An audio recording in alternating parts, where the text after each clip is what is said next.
Where was all the eye candy?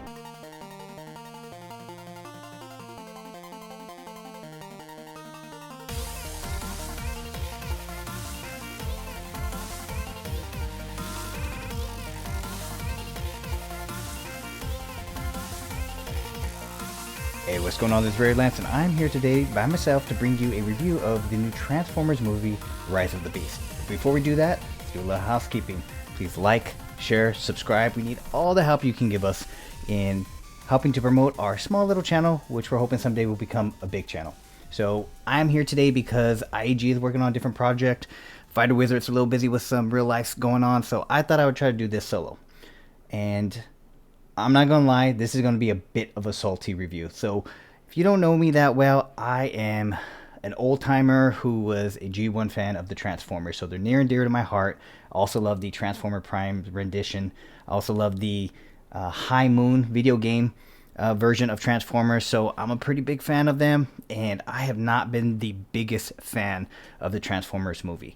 So let me just tell you right off the bat, I am going to do one spoiler, but it's going to be at the end of the episode, so you can cut it off. I'll have the chapters. I'll give you a big old warning. Okay, overall, I think, and I've heard other critics say this, there are two categories: good Transformer movies and bad Transformer movies. And I would say this movie would fall under the good Transformers movie. You got this one, you got the original one, you got Dark Side of the Moon, maybe Bumblebee, but I think that's only because of the intro and the nostalgia of the beginning of that movie.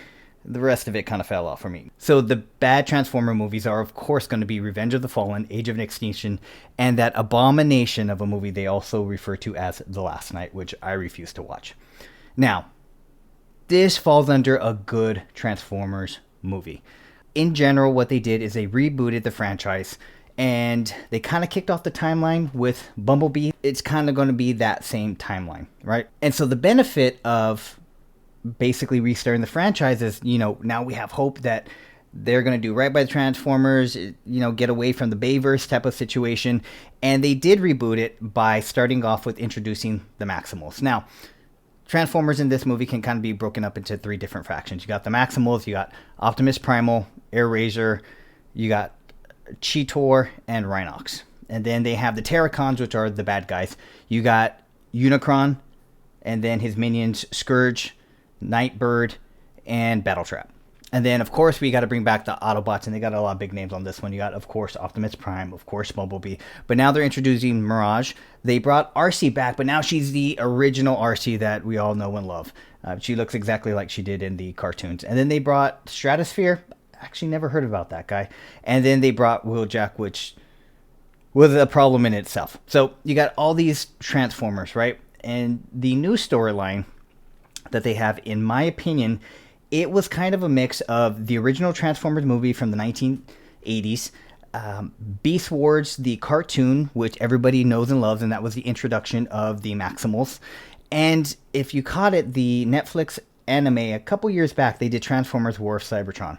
And in my opinion, they kind of got pieces of each of those series and morphed them all into one, and kind of, took liberties from each one of them. So if you want to look into the Beast Wars lore and the Maximals and all that, you could do a deep dive on that stuff. I never really was a big fan of it just because of the graphics that they used back there. Very Last Starfighter-ish type of computer graphics that they had. I think it's called like polygon graphic or something like that. So, but in general, all you need to know for the movie is that Maximals still have the ability to travel through space and time.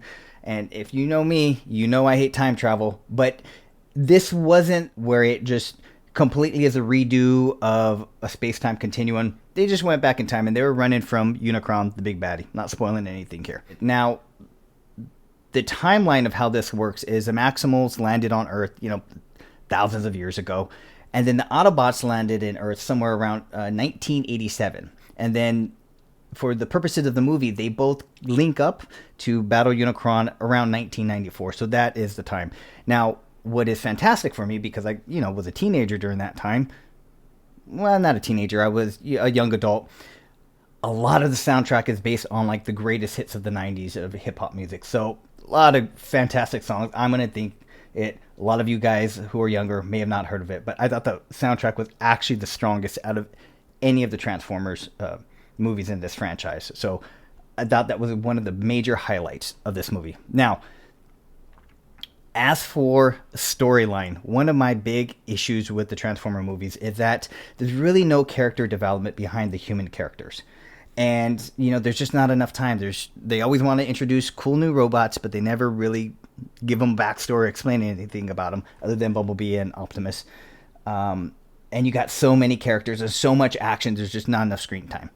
Well, they had a lot of Transformers here, but they really, to my surprise, they pared down the amount of actors, or important actors, I would say, in the movie. So you had the male lead role, which was Noah. You had the female lead role, which was Elena, and then you had Noah's younger brother, who didn't have a lot of screen time, but, he was in a lot of important scenes. So you only really had 3 humans that, in my opinion, they still gave way too much screen time to, because it took away from the Transformers. But because you had fewer humans, you actually got a little bit more character development for the Transformers. So Mirage got a lot of screen time. The Maximals, they got a decent amount of screen time. Well, let's just put it this way. They got a heck of a lot more character development than the Dinobots did in the Age of Extinction. Horrible movie. Another really good thing that they did, and I didn't see that coming, they really, I don't want to say changed, but they gave a new twist on Optimus Prime you don't see in too many series. So in the Netflix series, Optimus Prime, they gave a different version. And so I would say in this movie, Rise of the Beasts, it was a toned down version from the Netflix version of Optimus Prime. So what do I mean? Well, in this one, he was just not the noble leader who always knew what to do, who was magnanimous, and he would always know the right thing to do. And he was always self-sacrificing. Well, in this one, he was conflicted. He was guarded against humans. He was Autobot-centric, which means that taking care of Autobots was his priority, not just protecting the weak from evil, if that makes sense. And I don't want to spoil it too much. So I really like this version of Prime. They just didn't make him, essentially Superman, for lack of better terms. This just perfect being and perfect leader. He was, I wouldn't call him flawed, but he had to overcome hurdles. He had to have emotional growth. So I thought that was a refreshing take of him. So another great thing about this movie is the storyline. Now, it was lacking like almost all Transformers movie because they rely so much on the action and the graphics, which were fantastic in both respects. But they still touch on themes such as tragedy, hope, loss, sacrifice. And so I would say storyline wise, this was more like, Transformers 1, or I would say Revenge of the Fallen. It was a little bit heavier and not just completely action based like Age of Extinction. Okay, in this one, I felt that the bad guys were awesome. They were actually the best characters in the entire movie. Unicron, they took him straight out of the 1980s movie and plugged him in here with way better graphics. They also took a number of shots and scenes and used them for inspiration. So I felt like I was watching a newer version of some of those scenes. And what do I mean by that? I mean, the Unicron planet, going to chow down on another planet. Unicron, how he would scold his minions and force compliance on them. And so I thought that was fantastic. It harkened back to the original movie. Now, the main minion in this movie was Scourge. Now, in the 1980s movie and cartoon, Scourge was actually a lesser minion. But in this one, he's the main enforcer, right? He's the main lieutenant. And he's the one who is the big baddie that the Autobots really have to fight with and controls all the other minions. Now, in my opinion, Scourge in this movie was a better, more fleshed out character than Megatron ever was. Megatron was just this big, hulking, great white shark who tore through everything. It was a menace and he was just too powerful to fight in, the other three Transformers movies. Now, of course, he got defeated, he got beat up, all that other stuff, but he was just a big hulking menace, right? He was just this big bad guy. They didn't really explain the psychology of Megatron further than that. Well, Scourge, they gave him certain characteristics. I would say he was more of a bad guy, kind of like Sentinel Prime was. There was some depth to him. There's some understanding of why he was doing this. And in my opinion, he liked being a minion of Unicron. He wore badges of honor for all the missions that Unicron sent him on. He was a devout soldier. His tactics and his weapons made him menacing, not just because he would overpower you and crush you with his, sheer strength. Now, with Unicron, he had very little screen time, so of course they weren't able to flesh out his character, but I don't think you need it with a guy like Unicron. Like, that guy's who he needs supposed to be, and he doesn't need any explaining if he can eat your planet, right? Now, another really good highlight with all Transformer movies, I'll say this, was the CGI. I've heard some critics say that it fell out, that it wasn't rendered properly. With those kind of action scenes and that kind of movement and all that stuff going on, man, you gotta slow it down or pause it to see that stuff. There's just too many flashing lights for me. I thought it was fantastic. I thought the action was fantastic. But what I will say is, I was a little surprised. I cannot stand Michael Bay because of the Bayverse and what he did on ruining the franchise of Transformers, in my opinion. But the guy knows his action. His action sequences and shots. And yeah, Michael Bay's action sequences are better. Now, the third act of this movie was fantastic, but it would have been better if Michael Bay had directed it, I'm assuming. So, now, one thing, it should be a negative of this movie, but I'm going to put it in the good aspect of this movie. There was no eye candy. I am a huge fan of Prime Megan Fox. And also the Decepticon side chick, Shebot. There was none of that here. And I will say, if you're taking kids to the movies to watch Transformers, especially like with Revenge of the Fallen, it got a bit sketchy when there was overt sexual references. And so, I'm not a prude, but it's a Transformer movie. There's going to be young kids there. I thought it was good. I think it's a more kid-friendly Transformers movie. Now, for the bad, Mirage sucked donkey balls. I thought Pete Davidson did a great job. I have nothing against him. I thought he played the part perfectly. That's not Mirage. That never has been, and it should never be. I don't know why we made Mirage this. Now, if you're a fan of the 1980s cartoon, he was reserved. He was, a little bit of an outsider. He was a spy. Not all the Autobots trusted him. They essentially gave Mirage the characteristics of Jazz. Outgoing, extroverted, everything's a party. That's not Mirage. You should have just made that character Jazz. That would have been fine. Yeah, I know he got killed in part 1, but we're rebooting the franchise here. Bring him back and make him Jazz. To make matters worse, they made him a freaking Porsche. Mirage isn't Porsche.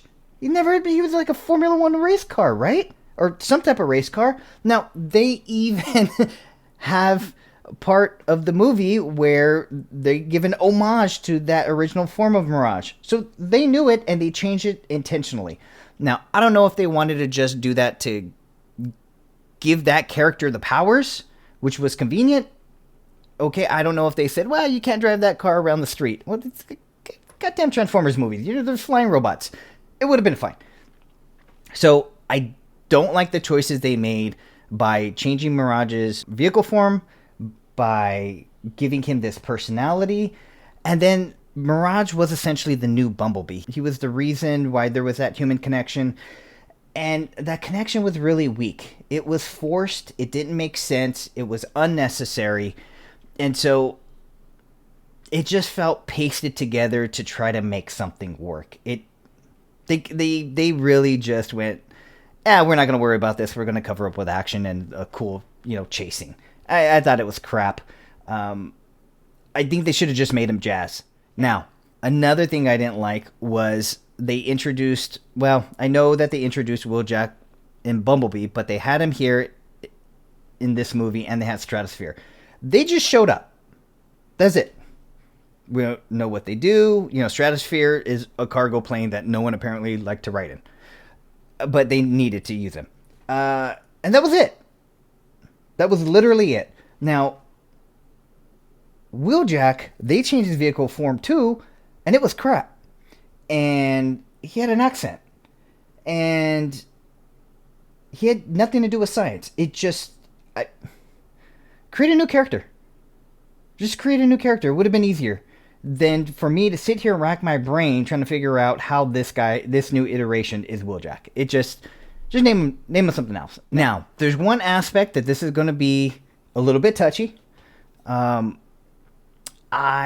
am really sensitive about introducing politically correct themes or wokeness into subject matters that do not need it, like Transformers and aliens, right?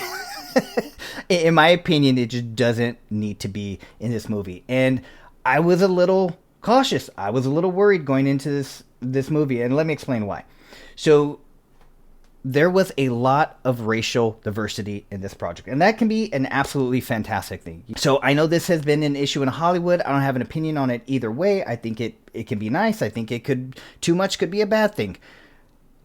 But in this movie, they had a lot of ethnic diversity. So the director was Stephen Caple Jr. He's of African American and Hispanic descent. He directed Creed 2 and wrote the HBO Emmett Till project that they're working on. The setting of this movie was the Bronx. So the lead actor was Puerto Rican. The lead actress was black. The actress who voiced RC was of German and Indian descent. The actress who voiced Airazor was a famous Chinese actress. Wheeljack was voiced by a Mexican soccer player. Unicron was voiced by the amazing Coleman Domingo, who we all know was Strand from Fear of the Walking Dead. And they had others. I see no issue with that. But what gave me pause was a little bit of what happened in the movie. So first off, the condescending, annoying manager of the lead actress was Caucasian, and she was telling her to make her coffee and go pick up her dry cleaning, and just was an overall annoying person who did not respect the lead actress. So I was like, oh, yeah, well, everybody has a manager. And then another scene, Noah is getting ready to go on an interview, and he's there with his family having breakfast, and his mother says, hey, make sure to laugh at their jokes. White people love that. And I was like, oh, boy. All right, here we go. Why are they going to do this to this movie? And then Noah goes on that interview, and the manager is white, and he basically tells Noah, hey, you're not getting the job. It's been canceled. I've already talked to your former commanding officer, and no thank you. And so Noah's like, come on, you got to give me a chance. And the manager, while walking away, goes, we don't want to hire people like you. And I was like, oh, Christ. Why? There's no need for this. And then the movie made a sharp turn I wasn't expecting. I had prejudged this movie. I was wrong. It took a very interesting turn for the good, in my opinion. Noah got mad and said, what do you mean, you people? The manager just simply said, people like you are not a team player. And that was it. It wasn't a race issue. It was a Noah issue. It was a personality issue. And I thought, okay, maybe they're kind of giving, both sides different looks. Well, then later, when Noah meets Wheeljack has a Hispanic accent. Noah gets real buddy. Hey, what's up? Starts speaking in Spanish, and he goes, hey, I thought you were Hispanic. And Wheeljack just looks at him like, and he says something in essence of like, well, that's kind of racist to assume that. And I was like, they're showing Noah in a light that he's using these different lenses of looking through things through race, just like I was, or at least I was afraid that this movie was doing that. I think it took a nice turn. I don't mind that they had this dynamic, especially set in the 90s, right? It was a little bit of a different time, and I thought it was refreshing. I actually don't think this was a bad thing. I thought it was a bad thing, but I actually like this take that the Transformers did. I don't think it was heavy-handed. I think there was two different sides to look at it, just showing people perspective. I thought it was absolutely fantastic. Now, as for the actual plot of the movie, it's essentially just a rehashing of everything they've done in all these other Transformers movies. The Transformers appear on a planet. They reveal themselves to a human. They need the human's help to get an artifact so that they can stop the bad guy. Then they suffer a setback. Then they go ahead and they rally for a final battle. And then somehow a human is able to help fight off a 50-foot machine and ends up turning the tide to win the victory. I mean, could you tell me which Transformers movie I'm describing? Most of them, right? Okay, and then the last thing that I'm going to say was kind of bad for this movie is they borrowed a concept from the 1980s Transformer movie, which was kind of cool. And that concept was essentially, I'm not going to ruin it for you, but it was essentially how they involved the human in the final battle. Now, it was better than Mark Wahlberg grabbing a sword rifle and fighting off an army by himself, which was ridiculous. So in this one, it was a little bit better, but guys, it's okay to not have a human throwing down, in fisticuffs with a Transformer. It's okay. They can just be hiding behind some rocks while Optimus Prime or Maximo Prime handles the business. All right. Now for the big spoiler. If you don't want to hear it, skip this, but I think you should hear it. Okay, so there is a post-credit scene, and it's real brief, and essentially, there's going to be a crossover with G.I. Joe. There's no way around it, right? And it doesn't matter how it happens, there's going to be a freaking crossover with G.I. Joe. Now, I was mortified. I was like, this is horrible. Why would you do that? The G.I. Joe franchise sucked. I mean, the Transformers ain't great, but it's better than the G.I. Joe. But I looked into it. Hasbro does have a history of Transformers G.I. Joe crossovers. Now, in the comics, with different toy lines, they're both owned by Hasbro. They're both Hasbro intellectual property. This has happened a lot in the past, so we shouldn't be too surprised. And I was not looking forward to it. But then I sat back and I thought about it. And, I mean, hasn't all the previous Transformer movies essentially been Transformer/G.I. Joe crossovers? I mean, every goddamn movie, there's at least a half an hour screen time of badass U.S. military playing with all their toys and kicking butt with them. And so I just think there's really not going to be that much difference. There's going to be like characters with semi-superpowers, but they're going to be using roughly the same U.S. military tech that, Michael Bay brought into the movie. So, I mean, it's going to be bad, but it's not going to be as bad as I thought I would. And the only good part about this, we're going to get our eye candy. We're definitely going to get our G.I. Jane eye candy. So, that was it. I hope you enjoyed the review. I hope I didn't spoil too much for you. So, we're going to be coming out with some videos on The Flash. We're definitely going to review that, IEG and myself. And if you guys are willing to listen, we are willing to talk. Catch you later. Bye.